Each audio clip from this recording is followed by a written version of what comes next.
सो पौलुस अभी त्रोआस से जाने वाला है। इससे पहले सप्ताह का पहला दिन आया। तो सप्ताह का पहला दिन के बारे में कल आपको मैंने विस्तार से बोला, कैसे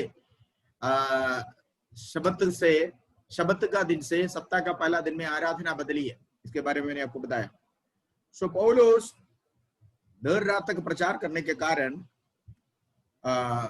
और एक और कारण था, सप्ताह का पहला दिन का एक और खासियत था कि सप्ताह के पहला दिन में पहला शताब्दी की कलीसिया एक साथ इकट्ठे होते थे।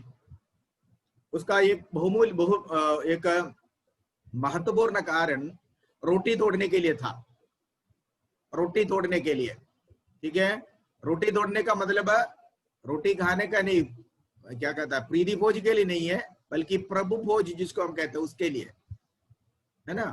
तो रोटी तोड़ने के लिए। तो ये रोटी तोड़ने क्या है? अभी कुछ दिन पहले मेरे को एक ने सवाल किया कि अभी 5-6 महीने हो गए ऑनलाइन में प्रभु भोज करना ठीक है?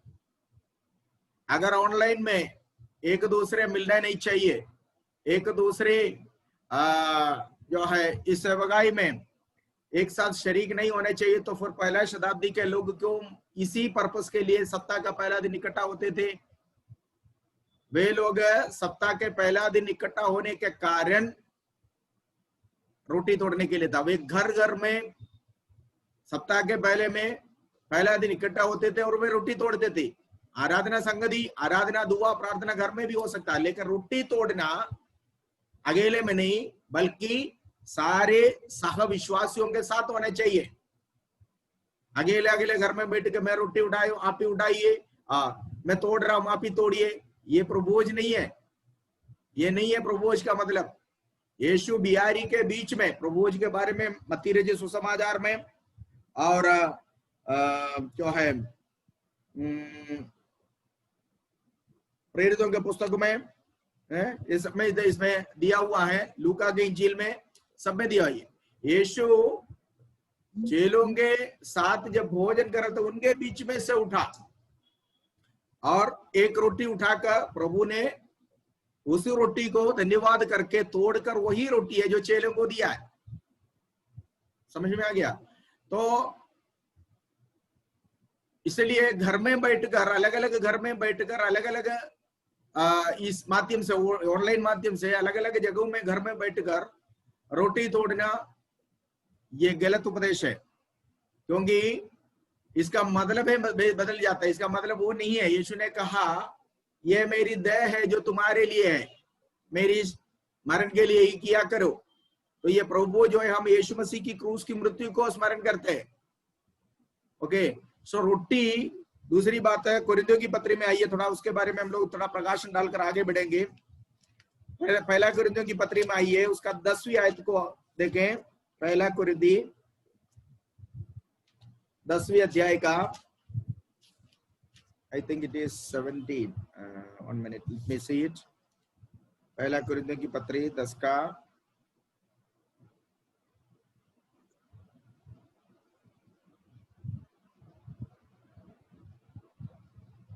16 से पढ़िए।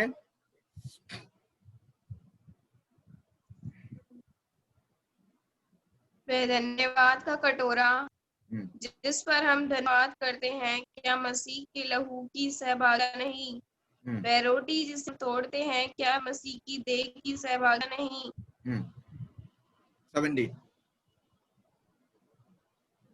17 पढ़िए। इसलिए कि एक ही रोटी है तो हम भी जो बहुत हैं एक देह है, क्योंकि हम सब उसी एक रोटी में भागी होते हैं। देखो, इस आयत को थोड़ा गौर से आप देखना है। कितना रोटी है? इसलिए कि रोटी एक है। ध्यान से सुनना है, रोटी एक है। और वहां पर एक और शब्द है, वही रोटी, हम उसी रोटी के हिस्सेदार हैं। क्या लिखा है? 17 आयत को, 17वीं आयत को एक बार और फिर से गौर से देकर पढ़कर देखिए। इसलिए कि एक ही रोटी है, कितनी तो रोटी हम है? भी जो बहुत हैं एक देह हैं।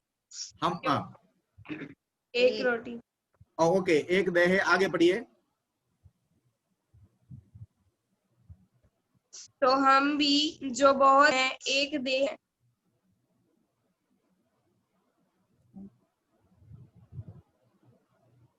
पढ़ लो ना, हम भी जो बहुत हैं। इसीलिए कि एक ही रोटी है तो हम भी जो बहुत हैं एक देह हैं, क्योंकि हम सब उसी एक रोटी में भागी होते हैं। हम सब, वो है जो मैं जो जो आपको बताना चाह, हम सब उसी एक रोटी में सहभागी है जो तोड़ा गया है।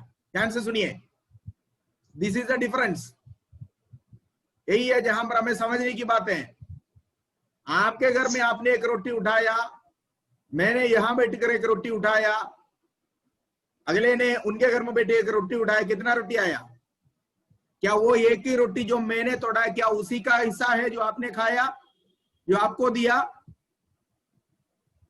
नहीं है। सो प्रभुभोज में, प्रभुभोज का मतलब पहले समझिए। प्रभुभोज में तोड़ने वाला रोटी यीशु का शरीर को दर्शाता है। प्रभुभोज में इस्तेमाल करने वाला दाखरस वो प्रभु का लहू को दर्शाता है। क्योंकि यहां पर 16वीं आयत में पहले कटोरे के बारे में कहा हुआ, पहला कुरिन्थी 10:16 में कटोरे के बारे में कहा हुआ। ये कटोरा जिस पर हम अनुग्रह करते हैं। आप बताइए, आप अपने घर में बैठकर अनुग्रह करोगे, मैं इधर बैठकर अनुग्रह करो, तो कैसे हम अनुग्रह करके आप कह सकता है? मैं ये कहूंगा ये कटोरा जिसको मैं अनुग्रह करता हूं, आप कहेंगे ये कटोरा जिसको मैं अनुग्रह करता हूं। आप हम नहीं कह सकते। हम तब कह सकते हैं जब हम लोग साथ एक टेबल के साथ बैठे, तब। समझ में आ गया? इसलिए ऑनलाइन में प्रभुभोज करना परमेश्वर के वचन के सख्त खिलाफ है। क्योंकि पहला शताब्दी के लोग सप्ताह के पहला दिन में इकट्ठा होने का एकमात्र कारण प्रभुभोज के लिए, रोटी तोड़ने के लिए था।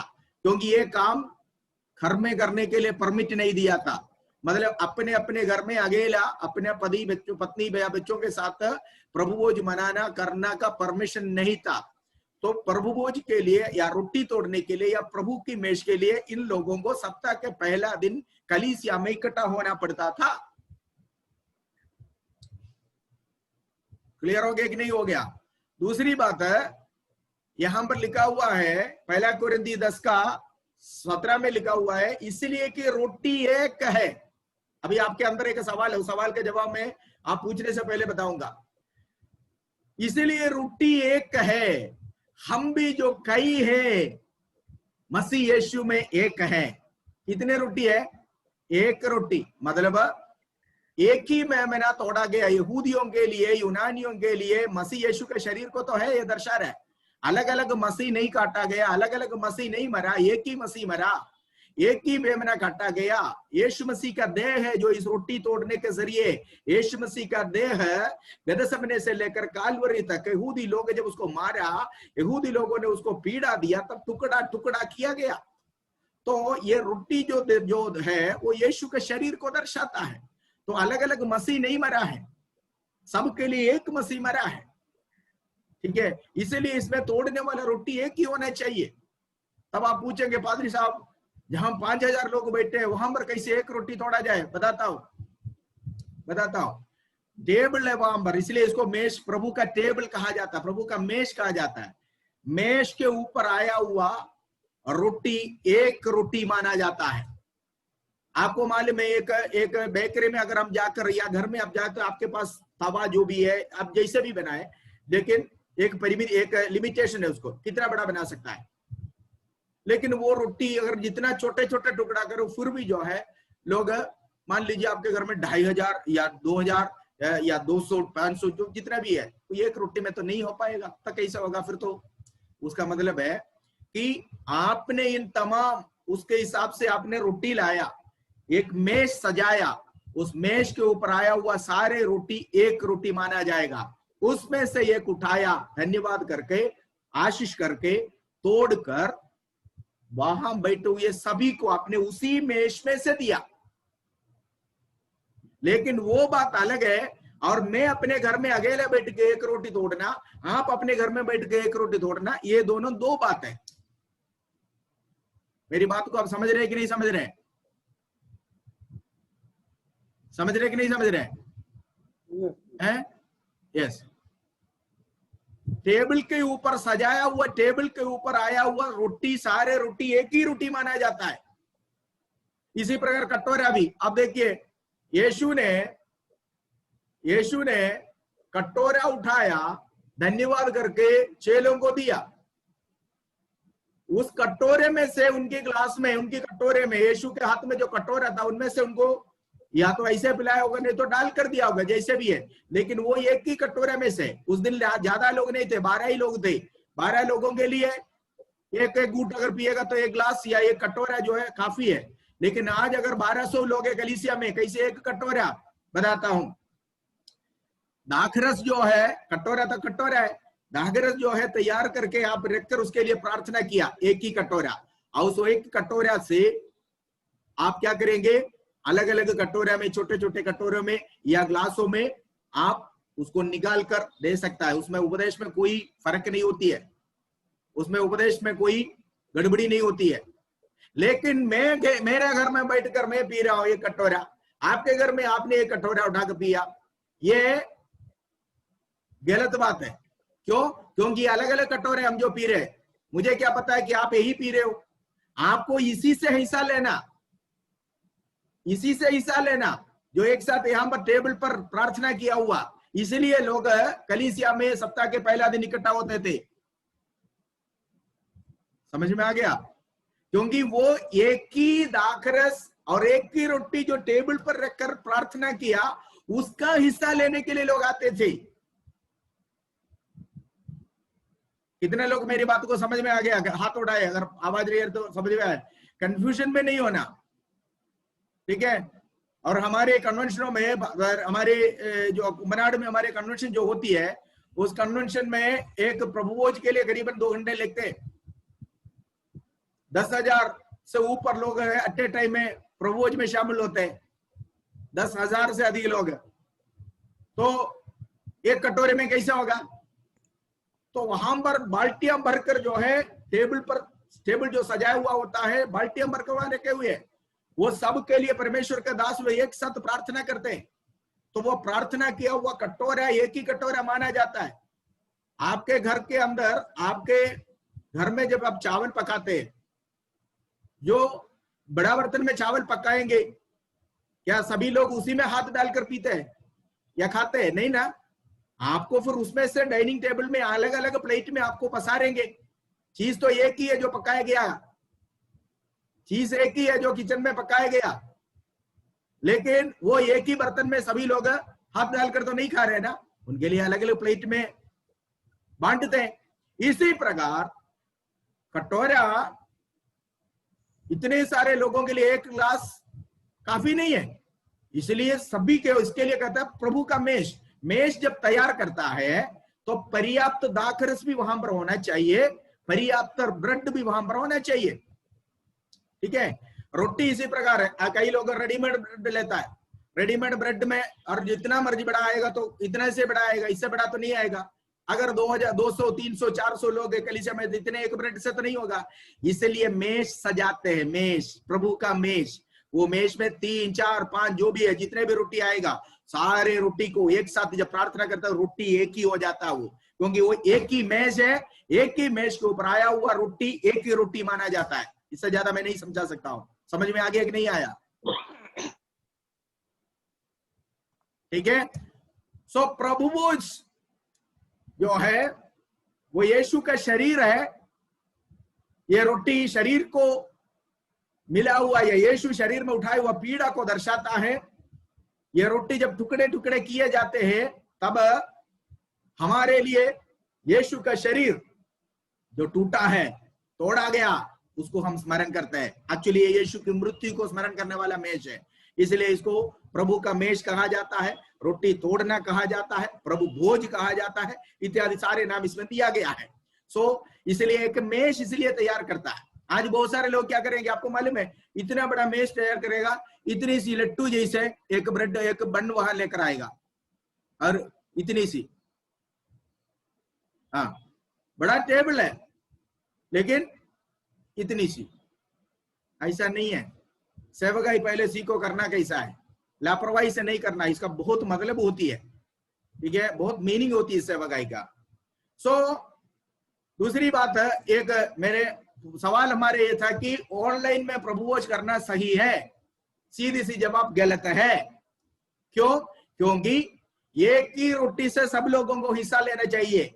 अगर एक रोटी पर्याप्त नहीं तो एक ही टेबल से सब लोगों को हिस्सा लेना चाहिए, इतना समझ लीजिए। एक ही टेबल से कलीसिया में प्रभु भोज के टेबल तैयार करता है, सभी लोग उसमें से शरीक होते हैं, भाग लेते हैं। तो मेरे घर में मैं अकेला बैठकर इधर, मैंने आपको कंप्यूटर में आपको मैंने वीडियो में दिखा, मैं अभी रोटी ले रहा हूं, आप ही लीजिए। आपने रोटी लिया, मैं मेरे हाथ में बन है, आपके हाथ में बड़ा वाला रोटी है, किसी के हाथ में वो तवा में बनाया हुआ रोटी है, किसी के हाथ में मक्के की रोटी है, किसी के हाथ में जोया का रोटी है, पता नहीं है, और अलग अलग रोटी बनाकर बैठा हुआ है। मसीह के शरीर का टेस्ट अलग अलग होता है। सभी लोगों ने एक ही, इसलिए पहला कुरिन्थियों की पत्री मैंने आपको पढ़कर सुनाया 10:16 में, एक ही रोटी का टेस्ट भी एक ही होगा, है ना। मैंने गेहूं का रोटी बनाया, आपने मक्के का रोटी बनाया, और आप भी उठाया रोटी, मैं भी उठाया रोटी ऑनलाइन में, और कैसे कह सकता है कि हम एक ही रोटी से खाया? क्योंकि मैं तो, मेरा रोटी जो गेहूं का था और आपका रोटी तो मक्के का था, टेस्ट अलग नहीं हुए। इसीलिए एक ही रोटी का मतलब वो टेबल पर आया हुआ रोटी जो भी है उसका टेस्ट होगा सभी को, उसका, उससे सभी लोग खाना चाहिए। यही है एक ही रोटी का मतलब। You got understand? समझ में आ गया कि नहीं आया?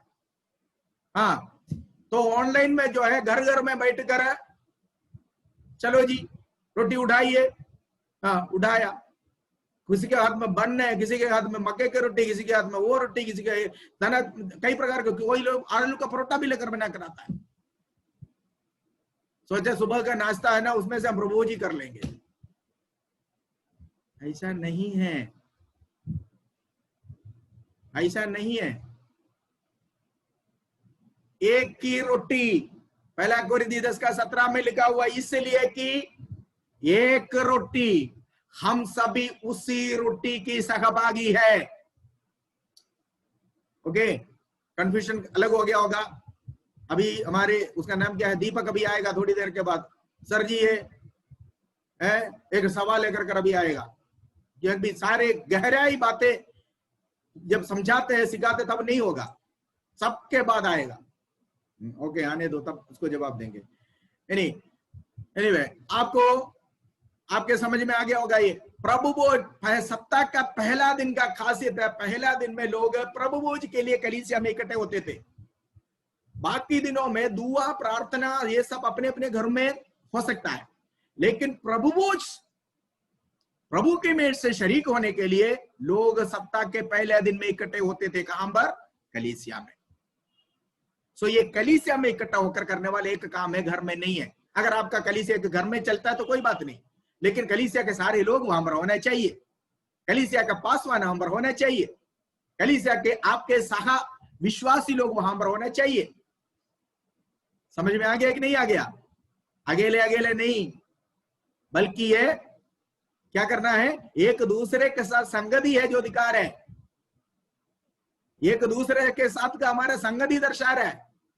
इसलिए वो मानने के लिए, वो सेवकाई में शरीक होने के लिए आपके सगा विश्वासी लोग भी साथ होने चाहिए। घर में लोग अपने अपने घर में रहते थे, और वे लोग उनके सगा विश्वासियों के साथ संगति करने के लिए, तो यही तो संगति है। क्या ये कटोरा हमारा प्रभु यीशु मसीह का लहू में नई वाचा नहीं है?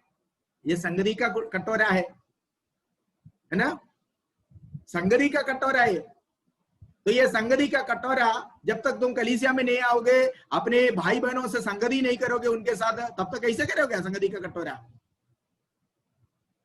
सो इसलिए ऑनलाइन में प्रभु भोज देना, लेना सख्त वचन के खिलाफ है। परमेश्वर का वचन अनुमति नहीं देता। लोग बहुत ड्रामा आजकल करता है। आजकल आपको पता है, ये लॉकडाउन जब से हुए हैं, कल मैं एक प्रचार सुन रहा था कि बहन, पता नहीं उसको, मेरे हिसाब से तो अच्छी तरह बर्तन मांजना नहीं आता, अपना सॉसपैन मांजना उसका सही तरह से नहीं आता। क्या क्या ब्लंडर है जो बताता है परमेश्वर का वचन से, क्या क्या ब्लंडर है, कहां से सीख रहा है ये सब? कोई लाइसेंस नहीं चाहिए ना। ऑनलाइन में प्रचार करने के लिए एक फेसबुक पेज चाहिए और 1 GB डाटा चाहिए, बस प्रचारक बन गया। और इसमें कोई लाइसेंस नहीं चाहिए, इसमें कोई पढ़ाई की जरूरत नहीं चाहिए, इसमें कोई जांच पड़ताल की जरूरत नहीं है। सबने खोल दिया कि लाइव है, सारे सुबह से लेकर शाम तक लाइव है। सुनो तो इतना ब्लंडर, इतनी मूर्खताएं जो बोल रही है, ऐसे बहुत सारे लोग करते हैं। हमें कोई जरूरी नहीं है कि वो जो करते थे हम भी करें। नो, हमें परमेश्वर के वचन के अनुसार चलना है। परमेश्वर का वचन हमें क्या सिखाता है, परमेश्वर का वचन हमें क्या आदर्श दिखाया, परमेश्वर के लोग, प्रेरित लोगों ने हमें क्या सिखाया, क्या आदर्श, क्या नमूना उन्होंने हमारे लिए बनाकर रखा है, हमें उसका फॉलो करना है। आज कोई भी कुछ भी अपने बुद्धि के विवेक के अनुसार जो करते उसके अनुसार नहीं चलने का। Very careful. ओके, सो इसलिए सप्ताह का पहला दिन पौलुस अगला दिन जाने के कारण देर रात तक पौलुस ने प्रचार किया। और पौलुस जब प्रचार किया, लोग वहां पर जो इकट्ठे हुए थे उसमें से नौजवान भी है। नौजवान लोग कभी भी खिड़की के पास नहीं बैठिएगा, क्योंकि यहाँ पर एक नौजवान खिड़की के पास बैठा हुआ था जिसका नाम यूतिकोस है। पौलुस का प्रचार 6 से लेकर 10 घंटे तक चली है। ठीक है, 10 घंटे तक पौलुस का प्रचार चली। तो पौलुस ने क्या किया, प्रचार करता रहा, क्योंकि अगला दिन सुबह को वो जा रहा है, अर्ली मॉर्निंग को जाना है। रात में प्रभुज के लिए वो इकट्ठे हो गए। ओके, देन वहां पर क्या हुआ, एक घटना हुआ। एक नौजवान वचन सुनते सुनते सो गया। ये कोई बड़ी बात नहीं, वो तो रात में सोया। यहाँ तो दिन दोपहर को खरोटा मारते हैं लोग कलीसिया में, क्योंकि हमारे कलीसिया में गवाही के लिए 1 घंटे के टाइम होता है। तो 1 घंटे का गवाही इधर एक कोने से शुरू होकर, पूरा बड़ा कलीसिया है तो एक कोने से शुरू होकर पूरा गवाही खत्म होकर जब वापस आए 1 घंटा लेगा। लोग बड़े आराम से बैठ कर खरोटा मारते हैं। लेकिन यूतिकोस दिन में नहीं सोया। यूतिकोस तो जो सोया रात में था, क्योंकि पौलुस का प्रचार लंबा हो गया। पौलुस देर रात तक प्रचार किया, 8-10 घंटा। तो खिड़की से नीचे गिर गया। ठीक है, खिड़की से जब वो नीचे गिर गया, कहा कि मर गया। किसने सर्टिफिकेट दिया? डॉक्टर ने बोला। कौन है डॉक्टर? लूका। लूका पेशे से एक डॉक्टर है, आपको पता है। ये किताब लिखा हुआ लूका ने आकर सर्टिफिकेट दिया, मर गया, डेड। ठीक है, तब क्या हुआ,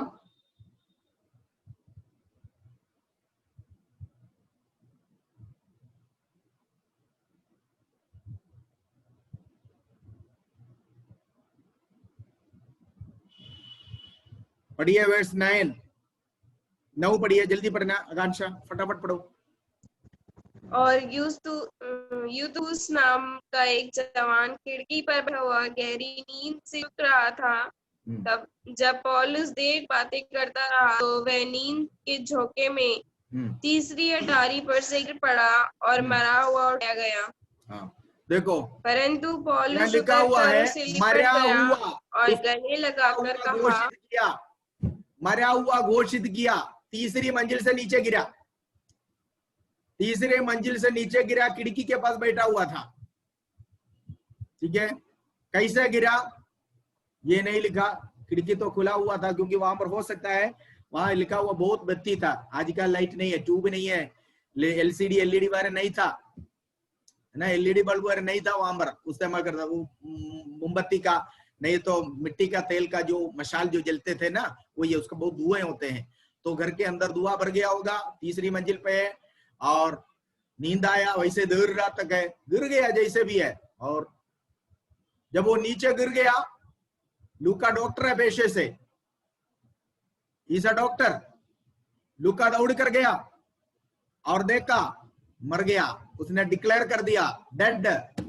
लेकिन पौलुस नीचे, ऊपर से नीचे उतर आया, आकर उसको जिंदा किया। कैसे जिंदा किया? जैसे एलिया और एलीशा ने जिंदा किया।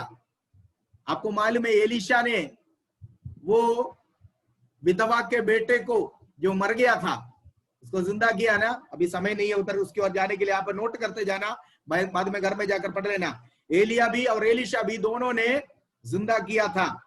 ठीक है, पहला राजा की पुस्तक में पहला राजा 17 से 24 तक अगर पढ़े, वहां पर एलिया के बारे में लिखा हुआ है, जिसको एलिया ने जिलाया। और एलीशा दूसरा राजा के पुस्तक 4 का 33 से 35 तक अगर पढ़े, वहां पर एलीशा के द्वारा भी परमेश्वर ने लोगों को जिंदा किया। तो ये दोनों भक्तों ने जैसे मरे हुओं को जिलाया, इसी प्रकार पौलुस उस मरा हुआ नौजवान को जिलाया। ठीक है, पौलुस ने उसको जिलाया और आकर कहा, पौलुस ने कहा उसका प्राण उसी के अंदर है, गया नहीं है, जो गया था वापस आया। ठीक है, फिर 11 आयत में लिखा हुआ है, भोर होने तक पौलुस प्रचार किया। भोर होने तक पौलुस प्रचार करके, ठीक है, वहां से पौलुस विदा लिया। कहां से? पौलुस अभी कहां पर है? कौन सी जगह में? त्रोवास में। ठीक है, त्रोवास से पौलुस विदा लिया, यरूशलेम की ओर जा रहे हैं। ऑन द वे में पौलुस का एक इच्छा था कि पेंतकोस के दिन से पहले मुझे यरूशलेम पहुंचना। तो इसलिए पौलुस क्या किया, वहां पर कुछ रुकावटें थी, क्योंकि डायरेक्ट शिप नहीं मिलता था। इस कारण जहाज को बदल बदल के जाना पड़ता था, एक बंदरगाह से दूसरा बंदरगाह में। जैसे आज का जो है, जैसे सुविधा उस समय नहीं था, इस कारण पैदल भी बड़ा चलना पड़ता था, जाकर जहाज पकड़ना पड़ता था। एनीवे, पौलुस जब मिलतेस में आया, मिलतेस आप पढ़िए 17 वर्ष, पौलुस वहां से जहाज बदल बदल कर मिलतेस में आया। मिलतेस में जब पौलुस आया, वो एफेसुस जाना नहीं चाहा। 2 कारण है। एक, पौलुस को एफेसुस जाने में टाइम लगेगा, क्योंकि एफेसुस वहां से करीबन 48 किलोमीटर दूरी पर है। 48 किलोमीटर दूरी पर, सॉरी 48 मील दूरी पर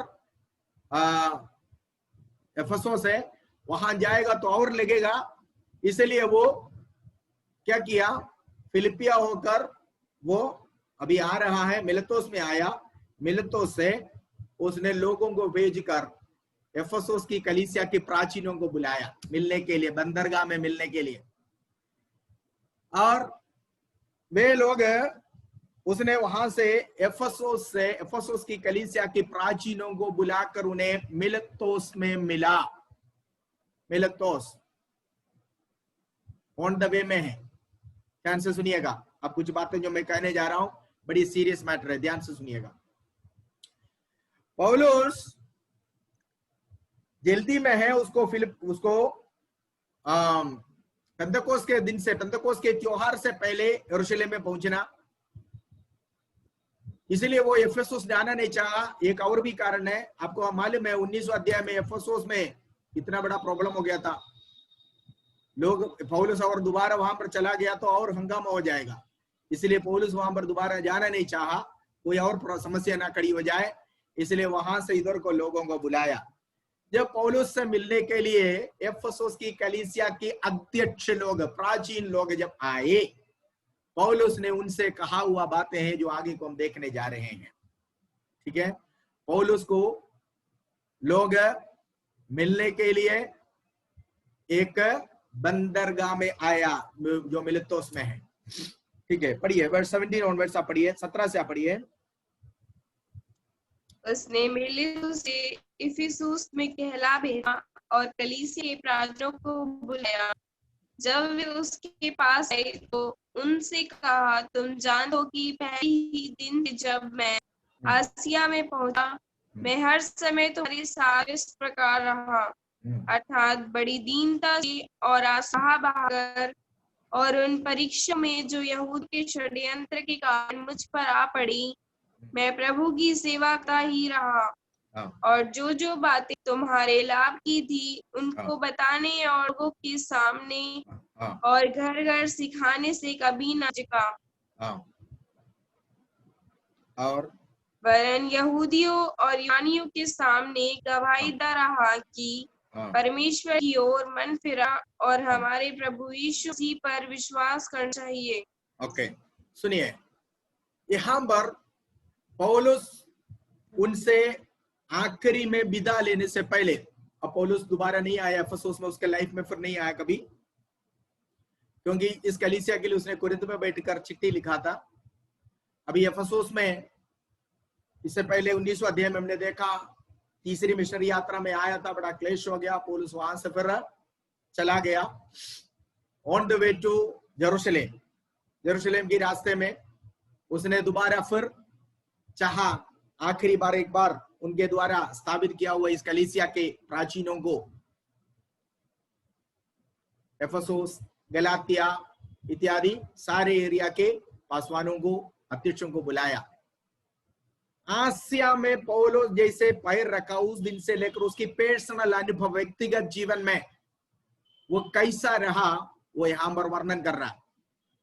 पौलुस कहता है, तुम जानते हो कि मैं जब आसिया में आया प्रथम दिन में या प्रथम दिन से तुम मुझे जानते हो, ठीक है, तुम्हारे साथ में कैसा था ये तुम जानते हो। पौलुस को बड़ा अच्छा किया वे कहने के लिए, क्योंकि पौलुस वहां से किसी का कोई चीज से चोरी करके नहीं भागा, कोई अपमान करके नहीं भागा, वहां से कोई भी ऐसे काम करके वहां से नहीं भागा, बल्कि पौलुस को बड़ी हिम्मत है ये कहने के लिए कि तुम जानते हो कि मैं कैसे तुम्हारे साथ, मतलब पौलुस अपने जीवन के द्वारा प्रूफ किया है।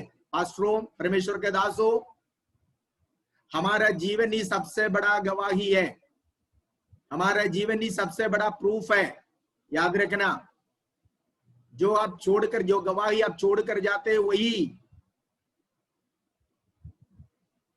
आपके बारे में कहता रहेगा। समझ में आ गया? सो इसलिए एक जगह से दूसरे जगह में पौलुस अभी जा रहा है, पौलुस लोगों को बुलाकर कह रहे, चोरी चुपके नहीं बोल रहे, उन प्राचीनों को, कलीसिया के प्राचीनों को बुलाकर कह रहे कि तुम जानते हो कि मैं कैसा था, मैं कैसे तुम्हारे साथ व्यवहार किया। ठीक है, पौलुस की सेवकाई के बारे में पौलुस बात कहता है, मैंने बड़ी नम्रता के साथ, कष्ट के साथ और मैं प्रभु की सेवा किया। देखो, पौलुस कहता मैं सबसे कैसा सेवा था, वर्स 19 पढ़िए, 19, अर्थात बड़ी चिंता से और आंसू बहाकर और उन परीक्षाओं में जो यहूदियों के षड्यंत्र के कारण मुझ पर आ पड़ी, मैं प्रभु की सेवा करता रहा। बस बस बस, पौलुस कहता मेरी सेवा एफेसोस में अर्थात आसिया में जब मैं आया, प्रथम दिन में ऐसा था, दीनता और आंसू। देखिए, ये दोनों चीजें सेवकाई के लिए जरूरत है, एक दीनता, दूसरा आंसू। और ये दोनों के साथ मैंने कष्ट भी सह लिया। कहां से? यहूदियों के द्वारा जो मुझ पर हुई है, यहूदियों ने जो कष्ट दिया उसको भी मैंने सहा, और मैं दीनता के साथ और आंसुओं के साथ मैंने सेवा किया। समझ में आ गया? सेवकाई में क्या है? सुख का सेवकाई है, सेवकाई में सुख है। सेवकाई में सुख तो ऑफर नहीं है, अगर प्रभु ने दिया बहुत बड़ी बात है। ये कष्ट की सेवकाई है, ठीक है, ये कष्ट का सेवकाई है। इसलिए प्रभु इनमें चुनाव रखते हैं, कौन ये सहने के लिए तैयार है। प्रभु की सेवकाई में प्रभु बुलाए हुए लोगों में से चुना हुआ लोग है जो सेवा के लिए निकलते हैं। किस चीज के लिए चुना भाई? कष्ट सहने के लिए चुना है। हाँ, बुलाए हुए तो बहुत है, यीशु ने बोला, लेकिन चुने हुए कम है। बहुत सारे लोग, विश्वासी लोगों को प्रभु ने बुलाया। उन बुलाए हुए लोगों से प्रभु कुछ लोगों को चुनता है। क्यों चुनता है? सुख पाने के लिए नहीं, दुख उठाने के लिए, कष्ट सहने के लिए, आंसू बहाने के लिए, निंदा सहने के लिए प्रभु चुनते हैं। सेवकाई को पहले समझ लीजिए। हमारा व्यू, हमारा कंसेप्शन, हमारे अंडरस्टैंडिंग कुछ और है। हम सोच रहे थे सेवकाई सुख है। सेवकाई का मतलब हमेशा हवाई जहाज में उड़ते रहना, देश देश में घूमते फिरना, ठीक है, ये सब हमारा सपना है। अगर प्रभु आपको ले जाता है तो बात अलग है, पर सेवकाई में केवल यही नहीं है, ज्यादातर कष्ट ही है। और उसने कहा आसिया में मैं पैर रखा हुआ वो पहला दिन से लेकर तुम मुझे जानते हो, मेरी व्यवहार तुम्हारे साथ कैसा था, मेरी पर्सनल लाइफ तुम जानते हो। अब आगे और पौलुस विस्तार कर से कहता है कि पर्सनल लाइफ में क्या बारे में, मेरी व्यवहार मैं हर एक से नम्रता के साथ और आंसू बहाकर मैंने सेवा किया। तो सेवकाई में आंसू है, याद रखिएगा, सेवकाई में आंसू है। फिर पौलुस कहता है मेरे यहूदियों के द्वारा जो कष्ट मुझ पर आया मैं उसको भी सह लिया। सेवकाई में कष्ट है। आपको मालूम है पौलुस को पत्रवाह कर नगर के बाहर तक खींच कर लेकर गया था। अगला दिन पौलुस उसी जगह में आकर क्या कहता था, हमें इस प्रकार कई कष्टों के द्वारा स्वर्ग राज्य में प्रवेश करना है, बोला था ना, बोला। उसने पहले दिन क्या किया था, उसको पत्थर मारकर बाहर निकाला था खींच के। अगला दिन आकर उसी जगह में बोल रहे हैं घबराइए मत, हमें इस तरह कई कष्टों के द्वारा स्वर्ग राज्य में प्रवेश करना है। तो सेवकाई में कष्ट है, सेवकाई में कष्ट है। ये मेरे को आज सुनने वाला विश्वासी लोग है, ये सुनकर आपके पास्टर को आप कष्ट सिखाने के लिए कोशिश मत करना, आपके लिए बड़ी महंगा पड़ जाएगा, बताता हूं।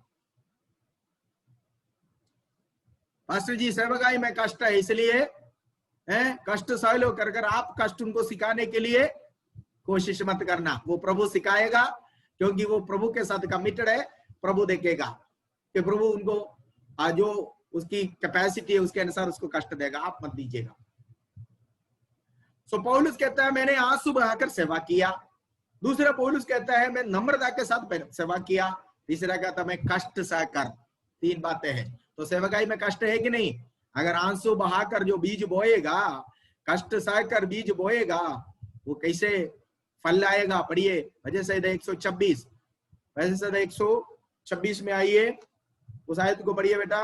जो आंसू बहाकर बीज बोते हैं वे आनंद के साथ लवने पाएंगे। पढ़िए। जो आंसू बहाते हुए बोते हैं वे जय जयकार करते हुए नहीं पाएंगे। जो आंसू बहाकर, कौन सी आयत है? 7 है ना कि 5 है? 26 5, वजह से 126, हाँ, Psalm 126 वर्स 5। जो आंसू बहाकर बोते हैं वो जय जयकार करते हुए लेवने पाएंगे। पौलुस ने आंसू बहाकर एफेसुस में बीज बोया वचन का, नतीजा आनंद के साथ लेवने पाया। बहुत सारे कलीसिया वहां पर खड़ी हो गई। इस कारण वहां से प्राचीन नहीं बल्कि प्राचीन लोग आया उनसे मिलने के लिए इस बंदरगाह में। पौलुस को ऑन द वे में सेंड ऑफ करने के लिए, पौलुस को सी ऑफ करने के लिए, पौलुस को विदा करने के लिए वहां से कई कलीसिया के अध्यक्ष लोग आए हैं, प्राचीन लोग आए हैं। कारण पौलुस आसिया में, एफेसुस में आंसू बहाकर बीज बोया। भाइयों, प्रभु की सेवकाई में आंसू है, प्रभु की सेवकाई में कष्ट है, प्रभु की सेवकाई में नम्रता भी है।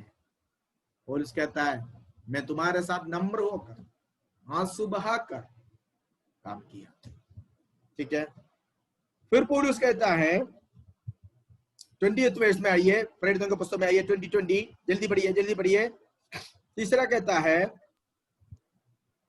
और जो बातें तुम्हारी लायक थी उनको बहाने बताने और लोगों के सामने और घर घर सिखाने का भी न झिझका। जो भी बातें तुम्हारे लिए लाभदायक था, कोई भी बातें मैंने छुपाया नहीं, बल्कि घर घर में आकर मैंने हरेक को समझाया, खुल्लम मैंने समझाया। एक परमेश्वर का दास वो होने चाहिए, ध्यान से सुनिए, कोई भी वचन की भेद छिपाना मत। अरे इनको ये बोलेगा तो ये कलीसिया से चला जाएगा, इसको पवित्रताई का उपदेश बताएगा तो ये कलीसिया से छोड़कर चला जाएगा, इसको अलगदाई का उपदेश सुनाएगा तो ये कलीसिया छोड़कर चला जाएगा।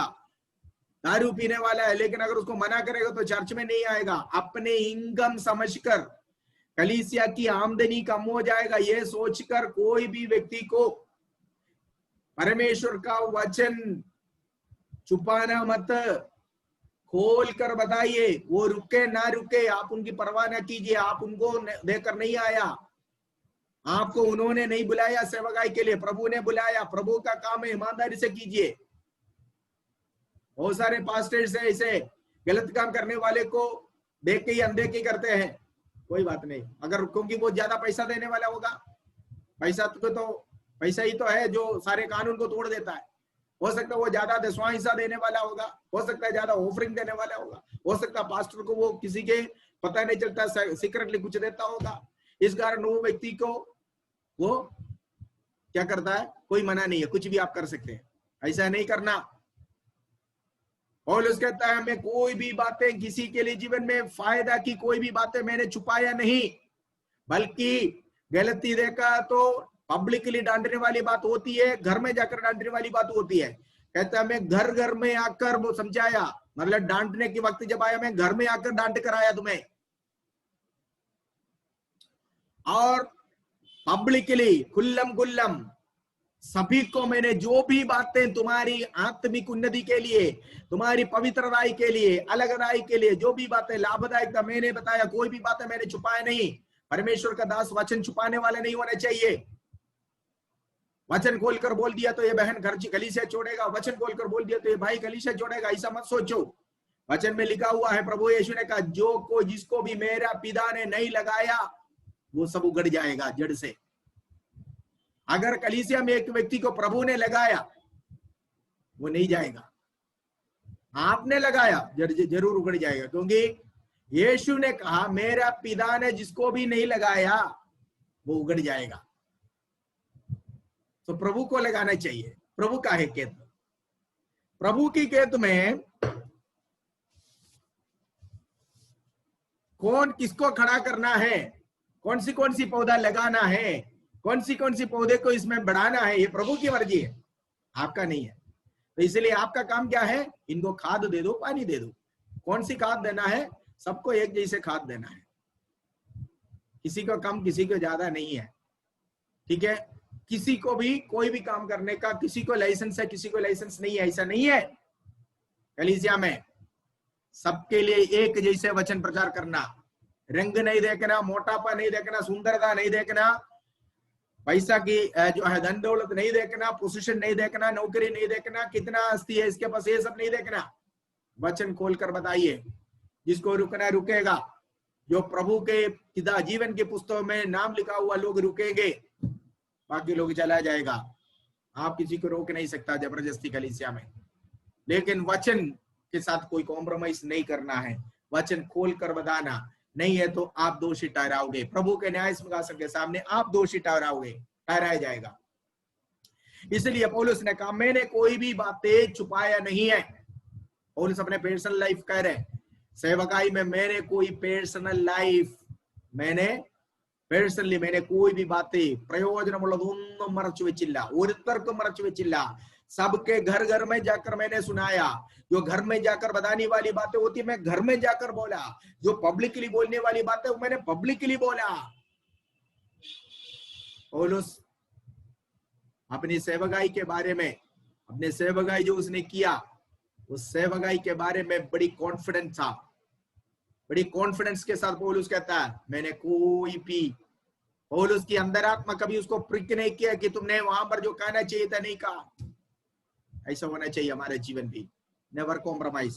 कोई भी बातें छुपाना मत, कोई भी बातें किसी के लिए छुपाना, किसी के लिए बताना, ऐसा भी नहीं करना, सबको एक बराबर बताना है। देन वर्स 21, मैंने यहूदियों को और यूनानियों को दोनों को एक जैसा एक सा मैंने वचन सुनाया। यहूदी तो मेरे अपना लोग हैं, लेकिन मैंने यहूदियों को कोई कंसेशन नहीं दिया, छूट नहीं दिया। अन्य जातियों को मैंने ज्यादा बोझ भी नहीं रखा। मैंने यहूदी और यूनानी का कोई फर्क नहीं दिखाया। एक पास्टर यही होना चाहिए, एक अगुवे यही होना चाहिए। समझ में आ गया है? हो सकता है हमारे अपने लोग होंगे, रिश्तेदार होंगे कलीसिया में, हो सकता है हमारे अपने बिरादरी के लोग होंगे, समाज के लोग होंगे, अपने भाषा के लोग होंगे। कलीसिया में तो आपको मालूम है शुद्ध अशुद्ध सारे हैं, मतलब चारों तरफ से लोग उसमें होंगे, हर प्रकार के लोग होंगे। लेकिन पौलुस कहा कि मैं यहूदियों के लिए और अन्य जातियों के लिए, दोनों के लिए मैं एक जैसा वचन प्रचार किया। सभी को मैंने प्रभु यीशु मसीह के उद्धार के बारे में, यीशु में जो उद्धार है और परमेश्वर का और मन फिराने की बातें, मैं सबको एक जैसा एक बराबर मैंने समझाया। अपने लोगों के लिए कुछ ज्यादा प्रेम नहीं दिखाया, यूनानियों के लिए कुछ कम प्रेम नहीं दिखाया, बल्कि मैंने सबके लिए एक जैसा प्रेम दिखाया, सबके लिए एक जैसा वचन बांटा, सबको मैं बिल्कुल बराबर रहा। आज बहुत सारे पादरिया है, एक कलीसिया में गया, अगर मान लीजिए वहां जाते वक्त 50 लोग हैं तो 3 साल के बाद वो 50-15 में बढ़ जाता है। जब गया तो 3 साल पहले कलीसिया में कितने थे? 50। 3 साल के बाद कलीसिया में कितने रहे? 15। कलीसिया बढ़ गया ना? हाँ बढ़ गया। नजदीक में 2 गली के आगे एक और कलीसिया शुरू किया। वो कौन है? इधर से गया हुआ लोग है। 35 उधर इकट्ठा हो रहे हैं, यहाँ 15 इकट्ठा हो रही है। 2 कलीसिया हो गया। और कहते हैं मैंने 2 कलीसिया स्थापित किया। कैसे? एक को तोड़कर दूसरा खड़ा कर दिया। क्यों? क्योंकि यहाँ पौलुस ने जो बहुत बोला वो सबका विरुद्ध सेवा किया, पक्ष दिखाया, अपने लोगों के से ज्यादा लगाव प्रेम दिखाया, किसी को डांटा, किसी को नहीं डांटा। उपदेश की बात जब आता था, कोई ये कर सकता है, कोई ये नहीं कर सकता, ऐसी बातें कर कर कलीसिया टूट जाते हैं। लोग जो है जाकर दूसरा झुंड बना देता है। एक कलीसिया टूटकर दूसरा कलीसिया बनना कोई बढ़ोतरी नहीं होती है। कलीसिया की बढ़ोतरी तब होती है जब अन्य जातियां बाहर से कलीसिया के अंदर आते हैं। विश्वासी 15 या 20 विश्वासियों का या 50 विश्वासियों का झुंड किसी कारण से अलग होकर 25-25 या 30 और 20 में अगर 2 झुंड बन गया तो 2 कलीसिया हो गई, ये नहीं कह सकते कलीसिया नहीं है। ओके, फिर 22वां आयत में पौलुस कहता है, देख मैं अब आत्मा में बंधा हुआ यरूशलेम में जा रहा हूं। आत्मा में बंधा हुआ मैं यरूशलेम में जा रहा हूं। मतलब पौलुस का कहने का मतलब यही है कि बार बार मुझे पवित्र आत्मा रोकने के बावजूद भी मैं आत्मा में दृढ़ होकर मैं यरूशलेम जा रहा हूं। ठीक है, पवित्र आत्मा का बार बार पवित्र आत्मा मुझे ठोकने के बावजूद भी मैं आत्मा में बंधे हुए अभी यरूशलेम में जा रहा हूं। ठीक है, वर्ष 23 में 23 पढ़िए। केवल है कि पवित्र आत्मा हर नगर में गवाही दे देकर मुझसे कहता है कि बंद और क्लेश तेरे लिए तैयार हैं। परंतु मैं अपने प्राण को कुछ नहीं समझता कि उसे प्रिय जानूं, वरन यह है कि मैं अपनी दौड़ को और उस सेवा को पूरी करूं जो मैं परमेश्वर के अनुग्रह के सुसमाचार पर गवाही देने के लिए प्रभु यीशु से है। ओके, सुनिए, पौलुस कहता है मेरे लिए बंधने और कष्ट यरूशलेम में इंतजार कर रहा है। प्रभु को, परमेश्वर ने पौलुस को हर बातें पहले बताता था। पौलुस को बड़ी कॉन्फिडेंस है। पौलुस की सफर बड़ी क्लियर पिक्चर, एक रूट मैप दिया हुआ है, बिल्कुल करेक्ट रूट मैप दिया हुआ है। पौलुस कहता है मैं जानता हूं यरूशलेम में मेरे लिए कष्ट इंतजार कर रहा है। अब तो अभी तक जो सहा वो कष्ट नहीं है, कह रहा है इससे बड़ा कष्ट मेरे लिए यरूशलेम में इंतजार कर रहा है। मेरे लिए कष्ट इंतजार कर रहा है और मेरे लिए बंधन इंतजार कर रहा है। भाई कितनी बार बंधन में आ गया था। फिलिपिया शहर में बंधन में थे, दोनों हाथ बंधे हुए थे, पांव बंधे हुए थे, लेकिन पौलुस कहता है इससे भी बड़ा बंधन मेरे लिए यरूशलेम में इंतजार कर रहा है। वो सहने के लिए, वो पाने के लिए जो जाने का जल्दी कर रहा है। पेंतकोस्त के दिन से पहले मुझे वहां पर पहुंचना है। पेंतिकोस्त त्योहार के पहले मुझे यरूशलेम में पहुंचना। क्यों? क्योंकि वहां पर मेरे लिए कोई इनाम रख रहा है, इसलिए नहीं बोल रहा पौलुस। पौलुस ये नहीं कह रहे कि मुझे वहां गिफ्ट देने वाले कोई। पौलुस कह रहे पेंतकोस्त के दिन से पहले मुझे यरूशलेम में पहुंचना, क्योंकि यरूशलेम में मेरे लिए बंधन इंतजार कर रहा है, मेरे लिए कष्ट इंतजार कर रहा है। What a man he was पौलुस, है ना। हमें तो ऐसे जगह में जाएगा जहां पर हमें पता है कि वहां पर कोई लोग खड़े हैं हमारे मारने के लिए, हम जाएंगे? पौलुस यहाँ पर जल्दी कर रहा है, कह रहे हैं कि एफेसुस तक आने के लिए मुझे टाइम नहीं है। पेंतकोस्त से पहले मुझे, पेंतिकोस्त त्योहार से पहले मुझे यरूशलेम पहुंचना। क्यों? हाँ, वहां पर मुझे अवार्ड मिलेगा। अभी मुझे अभी ऑनर करने के लिए क्या बोलते हैं उसको, है जो चादर उड़ते ना, नहीं है, क्या बोलते हैं इसको, आपने देखा होगा, ऑनरिंग करते हैं ना ग्रेजुएशन के लिए। हाँ, मेरे अभी ग्रेजुएशन होने वाला है, मेरे सर पर अभी कैप लगाएगा, मुझे गाउन पहना देगा यरूशलेम में। यही इसी के लिए जा रहे हैं? नहीं है। पौलुस कह रहे हैं यरूशलेम में मेरे लिए कष्ट इंतजार कर रहा है, यरूशलेम में मेरे लिए बंधन इंतजार कर रहा है। सेवकाई कष्ट का सेवकाई है, क्लेश की सेवकाई है। पौलुस कहता है मैं जानता हूं, he was sure about that, मैं जानता हूं यरूशलेम में मेरे लिए कष्ट इंतजार कर रहा है, क्लेश इंतजार कर रहा है। और पवित्र आत्मा 23 आयत में लिखा हुआ है, पवित्र आत्मा जगह जगह में गवाही देता है। मतलब जहां कहीं भी मैं जाता हूं, लोगों के द्वारा पवित्र आत्मा ये कहता है कि यरूशलेम मत जाओ, यरूशलेम मत जाओ। लेकिन पौलुस कहता है मैं आत्मा में बंधा हुआ जा रहा हूं। कहने का मतलब जगह जगह में मुझे ऐसा गवाही सुनने के बावजूद भी मेरे अंदर आत्मा में मैंने ठान लिया, मैं जाऊंगा, जो भी हो मेरे प्रभु के लिए मैं सहने के लिए तैयार हूं। ठीक है।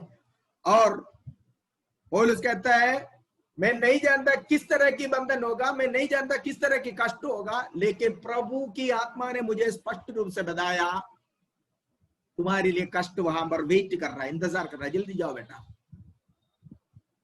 तुम्हारे लिए बंधन इंतजार कर रहा है। किस तरह का होगा मैं नहीं जानता, but I am happy to receive it. मैं उसको पाने के लिए खुश हूं, मैं उसको पाने के लिए इच्छुक हूं, मैं जा रहा हूं। कहता है वर्स 24 में, मैं अपने प्राण को बहुमूल्य नहीं समझता। ध्यान से सुनिए, एक परमेश्वर के दास के लिए सेवकाई उनसे प्राण से भी प्यारा है, सेवकाई उनकी प्राण से भी बहुमूल्य है। दुनिया में जो सबसे छोटी सी छोटी प्राणी भी उनकी प्राण को बचाने के लिए कोशिश करता है। आपके शरीर में एक मच्छर आकर बैठा, मान लीजिए आपने मच्छर मारने के लिए हाथ उड़ाने से पहले वो भाग जाता है। क्यों? क्योंकि इतनी छोटी सी प्राणी, फिर भी वो अपने प्राण को बहुमूल्य समझता है, वो अपने प्राण को बचाना चाहता है, इसलिए वो भाग जाता है। ठीक है। लेकिन पौलुस कहता है मैं अपने प्राण को बहुमूल्य नहीं समझता, मेरे प्राण से बढ़कर मैं मुझे सौंपा हुआ सेवकाई को मैं पूरा करना चाहता हूं। उस सेवकाई में मैं अपने प्राण को अर्थ के नाई उंडेलने के लिए तैयार हूं। तीमुथियुस की पत्री मैंने आपको पढ़ाया। तीमुथियुस की पत्री में पौलुस कहता है कि मेरा कूचने का समय आ गया, मैं अब मेरा जीवन अर्थ के नाई उंडेले जाने वाला हूं। ये पौलुस यहां पर कहता है मैं अपने प्राण को बहुमूल्य नहीं समझता, यरूशलेम का मेरे लिए इंतजार कर रहा है, बंधन मेरे लिए इंतजार कर रहा है। पवित्र आत्मा ने जगह जगह में, सिटी सिटी में, शहर शहर में ये गवाही दे दिया मुझे, फिर भी मैं आत्मा में बंधा हुआ जा रहा है। ये कब बोल रहे, कहां बोल रहे? कलीसिया में खड़े होकर नहीं बोल रहे, एक समुद्र के किनारे बंदरगाह में। अभी जहाज अभी चल पड़ेगा, उससे पहले लोगों को सी ऑफ करने से पहले, बाय बाय बोलने से पहले पौलुस की आखिरी बातें हैं, आखिरी प्रचार है, आखिरी शब्द हैं एफेसुस के कलीसिया से, एफेसुस के प्राचीनों से, जो एफेसुस से आया हुआ है। ठीक है। एक सेवक के लिए उनका प्राण से प्यारा है सेवकाई। पौलुस कहता है मेरा मैं अपने प्राण को बहुमूल्य नहीं समझता। फिर क्या है लक्ष्य? क्या है लक्ष्य? यही है कि यीशु मसीह की मेरी दौड़ को मुझे पूरा करना, जो मेरे सामने रखा हुआ है। सेवकाई एक दौड़ है, हम सब उस दौड़ में हैं, हम दौड़ रहे हैं, ठीक है। वो दौड़ सबको अलग अलग ट्रैक दिया हुआ है, दौड़ने वाले सबको अलग अलग ट्रैक है। आपका ट्रैक नहीं है, मेरा ट्रैक नहीं है, दूसरे का, सभी को अलग अलग ट्रैक है। लेकिन पौलुस कहता है मेरी आगे एक रेस, मेरे आगे एक दौड़ रखा हुआ है, मुझे उस दौड़ को पूरा करना। कौन सी है दौड़? सेवकाई का दौड़। उस सेवकाई का दौड़ को प्रभु ने जो मुझे अपने अनुग्रह से दिया हुआ है, और उस अनुग्रह का सुसमाचार की गवाही देने के लिए, उस अनुग्रह की सुसमाचार, प्रभु की अनुग्रह के कारण मुझे मिला हुआ इस सेवकाई को, इस सेवकाई का दौड़ को पूरा करने के लिए मैं अपना जान गंवाने के लिए भी तैयार हूं। मेरा जान मेरे लिए प्यारा नहीं है, मेरा जान मेरे लिए प्रिय नहीं है, मैं अपने प्राण को बहुमूल्य नहीं समझता, ठीक है। फिर इतनी बातें पौलुस ने अपने बारे में कहा। एक तो उसने अपना पहला दिन से जब वो एफेसुस में आया तब से लेकर उनको बोला। फिर पौलुस का अल्टीमेट लक्ष्य क्या है वो भी बताया।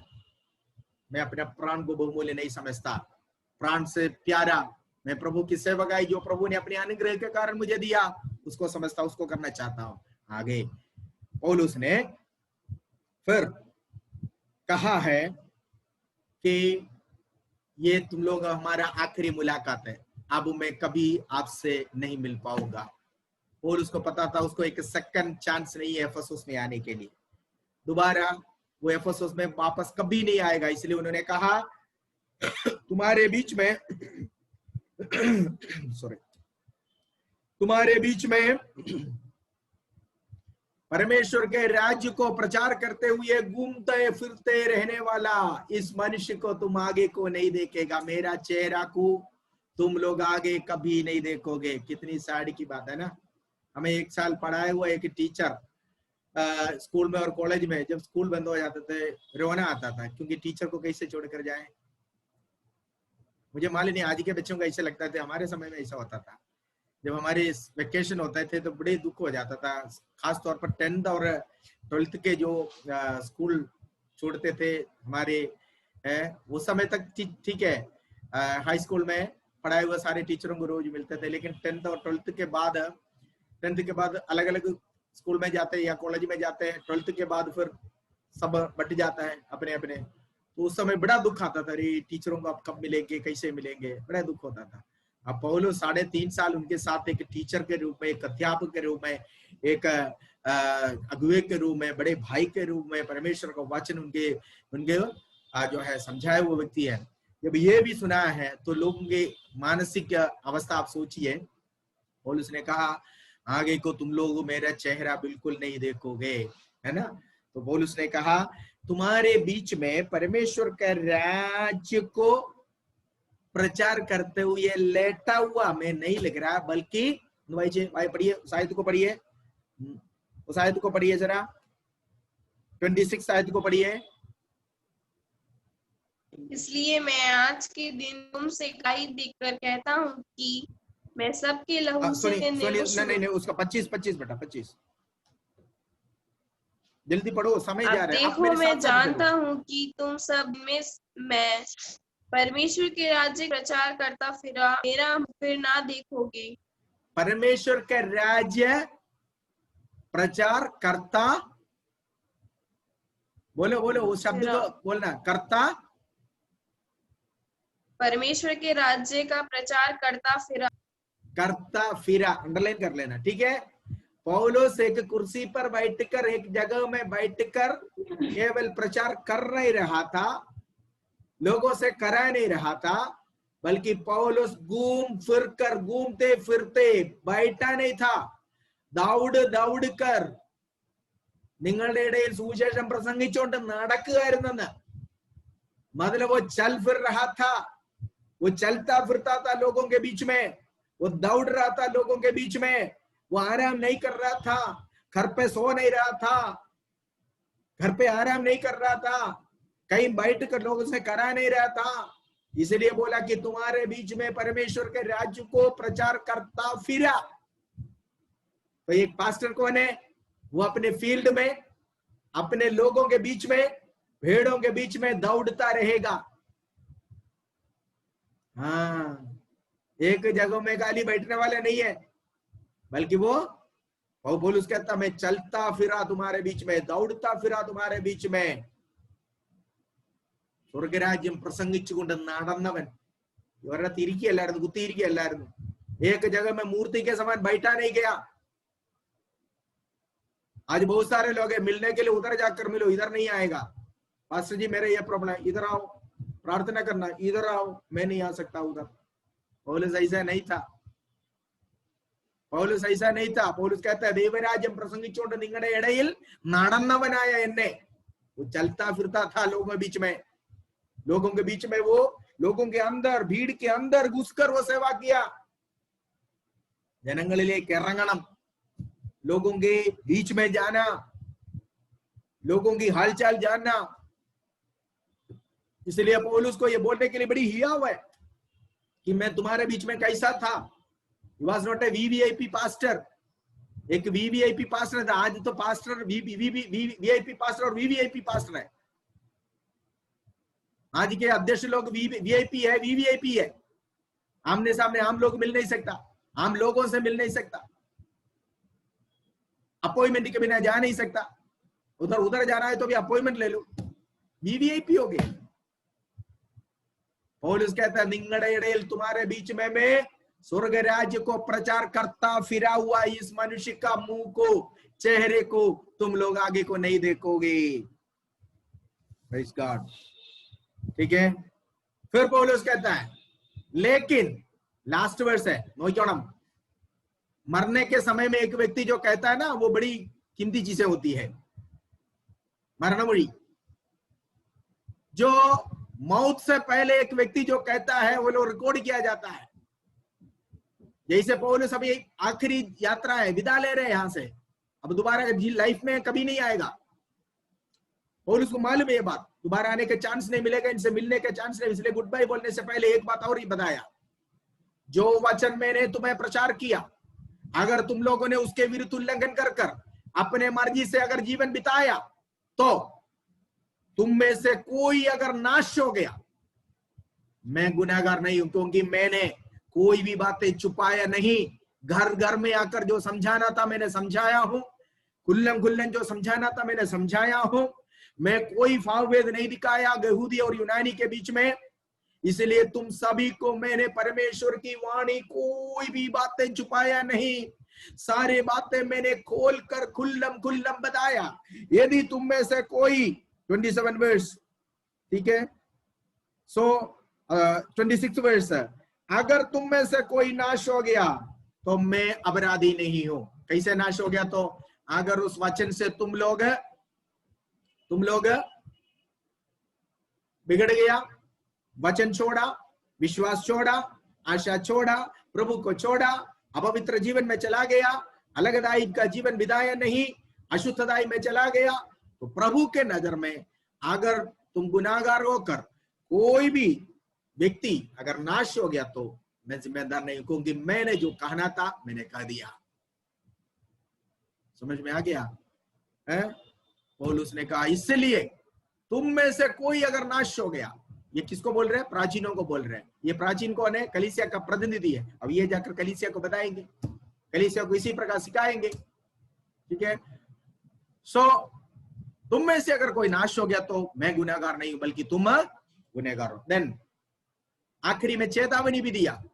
चेतावनी क्या है? कलीसिया के बारे में, कैसे कलीसिया को संभालना है। प्राचीनों को बुलाया, बुलाकर कलीसिया उनके हाथ में पूरी तरह सौंप रहा है। पौलुस के द्वारा खड़ी होगी वो कलीसिया है सब। उनको पौलुस ने वहां पर लोगों को, प्राचीनों को नियुक्त कर कराया था। अब ये नियुक्त किया हुआ लोग है, इनसे सेंड ऑफ करने के लिए, उनको सी ऑफ करने के लिए, बाई कहने के लिए जो आया है बंदरगाह में। ओके, और उनको कह रहा है कि इसलिए 27 आयत को आकांक्षा जल्दी पढ़ो 27 मेरे बोलते ही आप पढ़ लेना, आप मेरे साथ साथ चलो।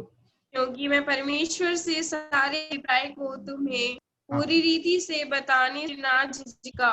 हाँ, मैंने परमेश्वर की सारी वाणी आपको खोल कर बताया, कोई भी बातें बताने में मैं हिचकिचाया नहीं हूं। तुम भी ऐसे करना, तुम भी अपने कलीसिया में ऐसे ही करना। देन नेक्स्ट 28 पढ़िए। इसलिए अपनी और पूरे झुंड की चौकसी करो, जिसमें पवित्र आत्मा ने तुम्हें अध्यक्ष ठहराया है कि तुम परमेश्वर की कलीसिया की रखवाली करो। देखो, इसलिए इनफ से जो आयतें बोलता है सिर्फ उतना पढ़ो, आगे मत बढ़ो, सिर्फ वही आयत पढ़ो। रुके हमें जल्दी थोड़ा फटाफट जाना है। इसलिए तुम अपने आप को पहले चौकसी करो। बिवेयर ऑफ योरसेल्फ, सबसे पहले अपने आप चौकसी करो। तुम्हें तीमुथियुस की पत्री में पौलुस तीमुथियुस को कहता है अपने आप को और अपने उपदेश की चौकसी करो। से एक उपदेशक पहले अपने आप को चौकसी करना कि वो किस तरह उपदेश में चलता है। ये उपदेश जो वो प्रचार कर रहा है, इसमें क्या वो चलता है कि नहीं चलता।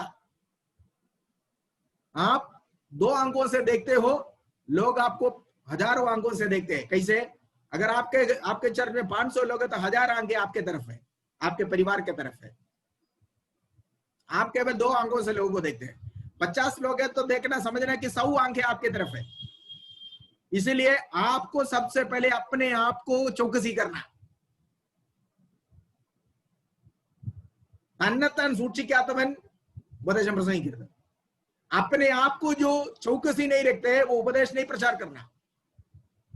ये कोई राजनीतिक प्रचार नहीं है, जो भी आया भाई मुंह में आया बोल दिया। No, preach what you practice, practice what you preach. जो आप प्रचार करते हो उसको प्रैक्टिस करना है, जो आप प्रैक्टिस करते हो उसी को प्रचार करना है।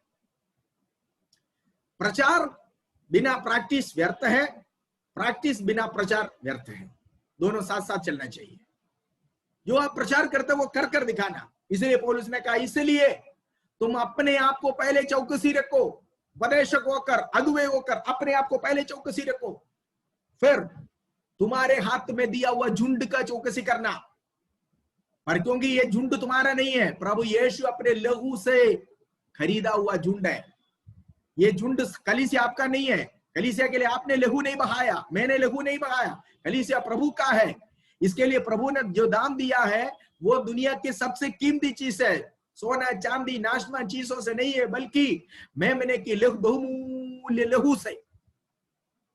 बहुमूल्य लहू, उसका मूल्य कितना है मालूम नहीं है, बहुमूल्य कहा हुआ है। बहुमूल्य, सोना चांदी पहले बताया जो कीमती चीजें होती है, उससे भी बहुमूल्य है। कितना है मालूम नहीं। उस चीजों से खरीदा हुआ झुंड का रखवाली करो। पहले अपने आप का रखवाली करना, उसके बाद अपने झुंड की रखवाली करना। क्यों? क्योंकि पौलुस यहाँ पर वार्निंग देता है। पौलुस कहता है मेरे जाने के बाद मैंने जो शिक्षा दिया उस शिक्षा के विरुद्ध सिखाने वाले तुम्हारे बीच में से उठेंगे। पौलुस यहाँ पर चेतावनी दे रहा है। इसलिए सबसे पहले तुम्हें चौकसी करना है कि तुम जाकर ऐसे शिक्षा में ना पड़े, तुम जाकर ऐसे झूठा शिक्षकों के जाल में ना फंसे, और तुम्हारे झुंड का भी रखवाली करना ताकि तुम्हारे झुंड से भी कोई जाकर उस झूठे शिक्षकों के झुंड में ना पड़े। समझ में आ रहा है कि नहीं आ रहा? कमलेश जी कल रात में नाइट ड्यूटी था क्या? समझ में आ रहा है कि नहीं आ रहा? पहले अपने आप को चौकसी करो, उसके बाद अपनी झुंड की चौकसी करो, क्योंकि मेरे जाने के बाद भेड़िए आएंगे। पौलुस कहता है, पढ़िए बेटा, जल्दी पढ़ो जल्दी पढ़िए। कि तुम परमेश्वर की कलीसिया की रखवाली करो जिसे उसने अपने मुंह से मोल लिया है। मैं जानता हूं कि मेरे जाने के बाद फाड़ने वाले भेड़िए पवित्र आत्मा ने तुम्हें अध्यक्ष ठहराया हुआ उस झुंड की रखवाली करो, क्योंकि मेरे जाने के बाद भेड़िए आएंगे। मेरे जाने के बाद फाड़ने वाले भेड़िए आएंगे जो चेलों को उनके पीछे खींच कर ले जाएगा। ये पौलुस के बाद कलीसिया में से उठने वाले, कलीसिया के, यह लिखा हुआ है तुम्हारे बीच में से उठेगा, मतलब इस कलीसिया के अंदर से ऐसे लोग उठकर खड़े हो जाएंगे कि लोगों को ये सिखाएंगे कि ये नहीं है, ये नहीं है, ये है, कर कर जो वचन मैंने सिखाया उसके विरुद्ध सिखाने वाला तुम्हारे बीच में से खड़े हो जाएंगे। उनसे बचाने के लिए तुम पहले अपने आप को चौकसी करना, क्योंकि तुम उसके शिक्षा में ना आए। दूसरा, तुम्हारे झुंड के कोई भी उसके शिक्षा में न पड़े, इसलिए कहा कि अपने आप को चौकसी करो, झुंड का चौकसी करो। समझ में आ गया? क्योंकि ये शिक्षक आया है कि नहीं आया? आया है। जल्दी एक आयत पढ़िए, एफेसियों की पत्री, सॉरी प्रकाशित वाक्य 2 अध्याय का,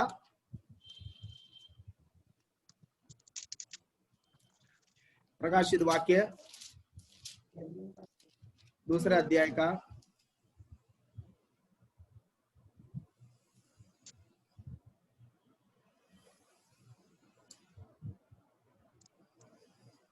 2 से पढ़िए।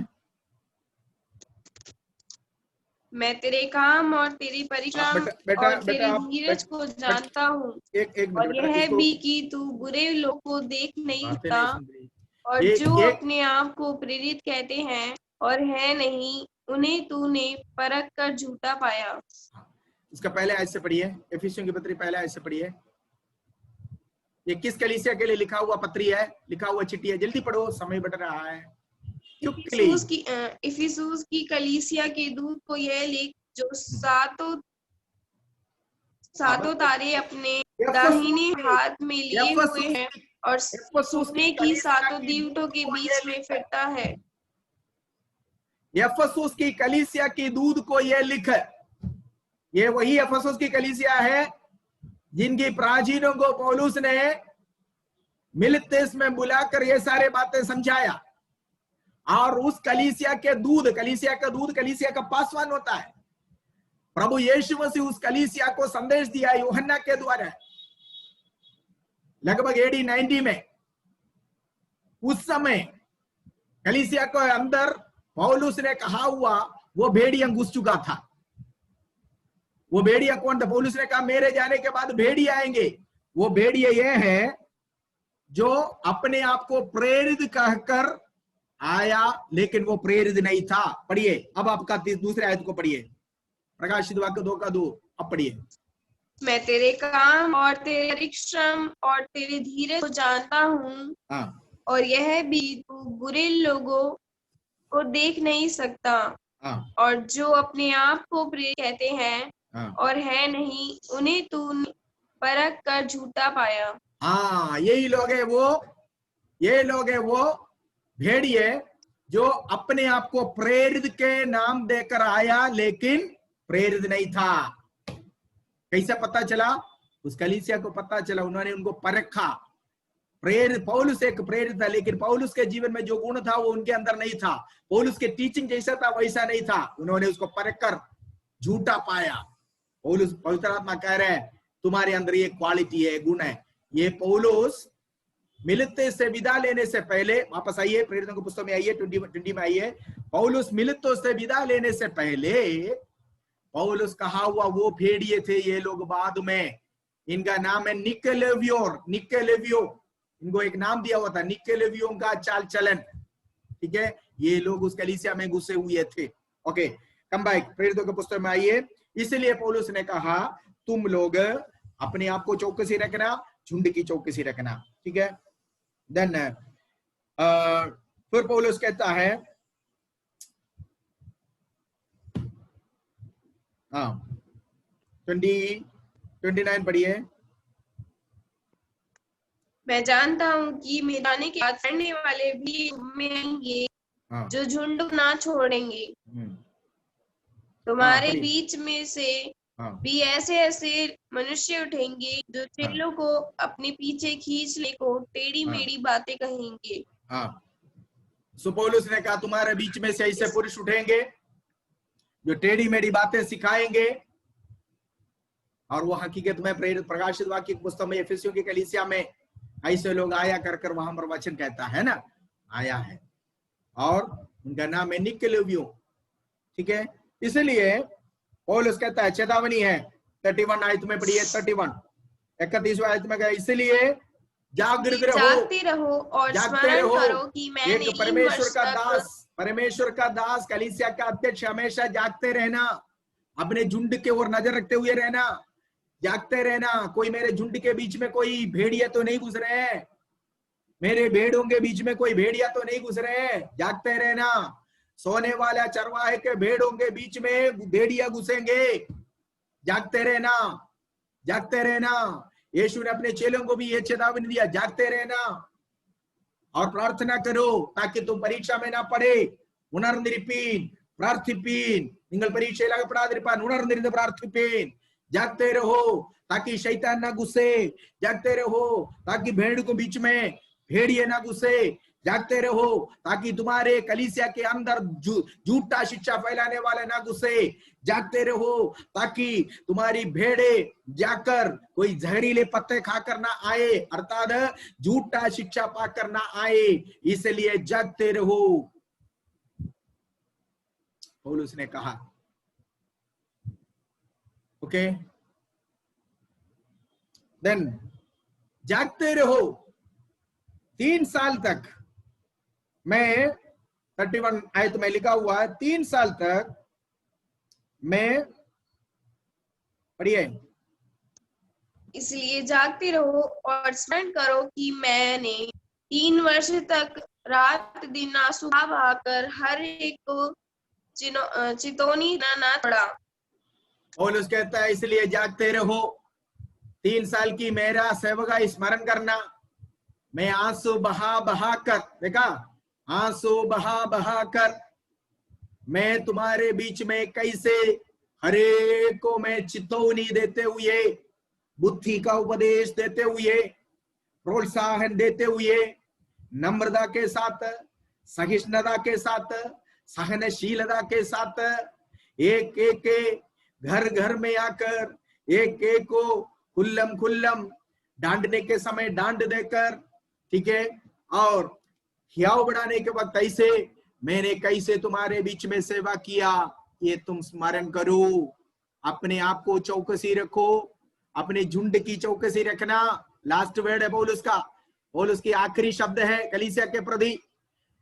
कलीसिया के प्राचीनों को बुलाकर कहता है कि सेवकाई में लापरवाही नहीं करना, झुंड को अकेले नहीं छोड़ना, क्योंकि ये भेड़े हैं, ये कहीं भी मुंह मारने वाले हैं, ये कहीं भी जो है जहां भी हरा पत्ता देखा तो मुंह मारेंगे।